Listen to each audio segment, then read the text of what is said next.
So, how do you know when a pigeon is ready and it's in good form and top form? Very hard. Pigeons tell you. Right. You just have to look at them.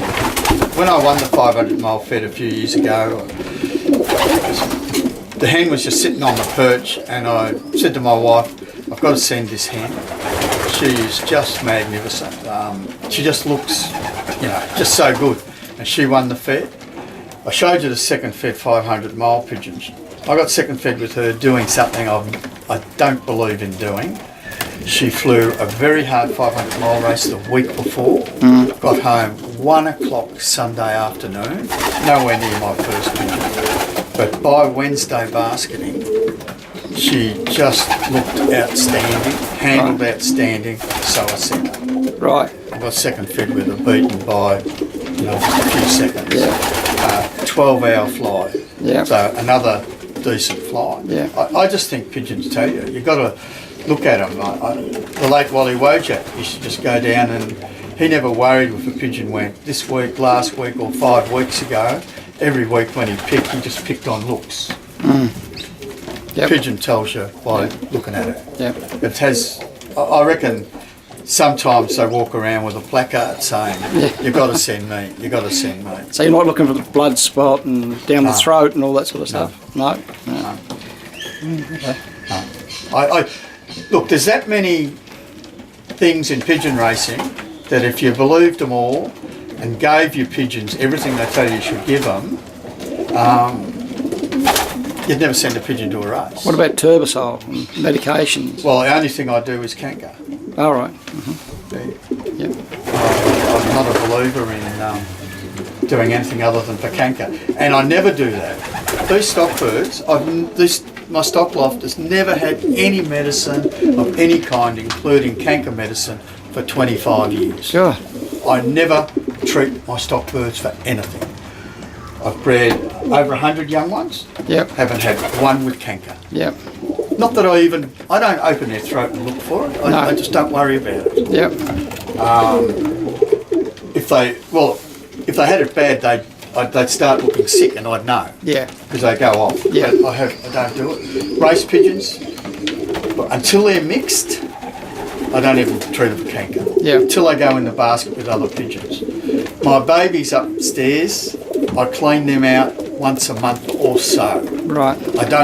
I want them to live in the droppings. It's dry. I don't believe in a wet loft. It's got to be dry, because I think you've got to get natural immunity in your pigeons.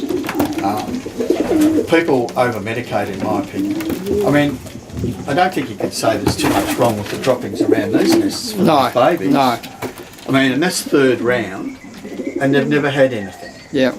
Never been treated. Today's my clean out day. I'll clean these round the nests out. That's what I'll do. But these are two babies off my national winner. Yep. I mean, they don't look.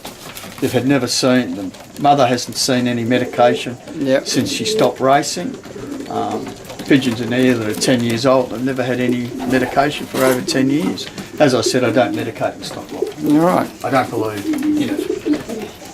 I believe if you medicate your stock loft, particularly for canker, it creates a cycle where you have to do it all the time.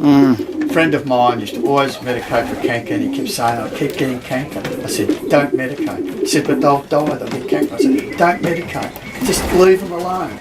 Within 2 years, you won't have any canker in your stock loft. No canker in the stock loft. Last 2 years, he hasn't had any canker. Yep. Because you're only going to breed around pigeons that are good. Yeah. I'm a great believer in that. This is the second fed hen. See, she's just moulting now. She's only a baby, but I kept her because she's a full sister to the National Winners sire. And she's off that second fed. Yep. 500 mile hen, and she's made it to a Daru Savalon cock of mine. Right. She's got away.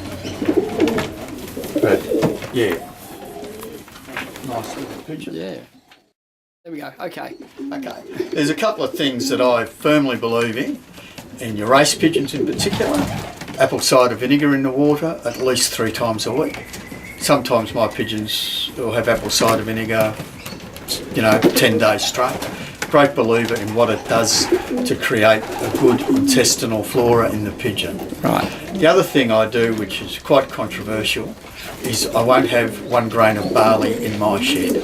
I'm an anti-barley person. If I want my pigeons to fly all day, I don't want them on barley at any stage. I think when the pigeons are young, they've got to be given every chance to grow and mature. I feed a good mixture, but I don't want them on barley. I've been to lots and lots of lofts overseas, and all the people who race the distance don't give their birds barley, their race pigeons.